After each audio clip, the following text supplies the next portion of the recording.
jalqaba magaalota shanirratti giddugala kenna tajaajila tokkoffaa yookaan masoob kan madda gaazaalii faa xumuranii eebbisiisan kana. Akkana shan dursinee magaalota shanirratti yaalleera. Bu'aa gaarii arganneera. Yoo xiqqaate ji'a lamaan sadan darbe kana keessa namni 400 yoo ta'u achitti giddugala sanitti tajaajila argateera. Magaalota shanan qofarratti. Shaggar, Bishooftuu, Adaamaa, Shaashamannee, Jimma. Itti quufiinsa uummata keenyaa parsantii 98 sanaa ol ta'ee jira. Giddugala kanatti tajaajilli kennamu tuttuqqii namaarraa bilisa. Nama deddeebisuun hin danda'amu. Iftoomina qabu.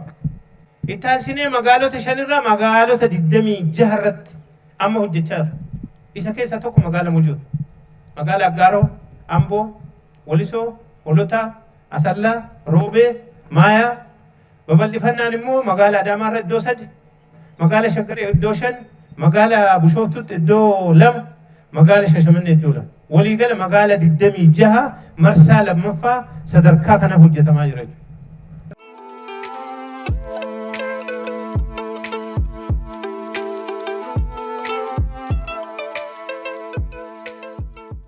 Gamoo kana keessatti hawaasni bal'aan magaalaa keenyaa fi abbaan dhimmaa koornarii biyyaa irraa kallattii arfan irraayyuu dhimma isaa yookaan haajaa isa dhimma isaa osoo gamoo kana keessaa gadi bahee baasii fi xaarii biraa keessa hin seenne itti xumuratee iddoo galuu danda'udha.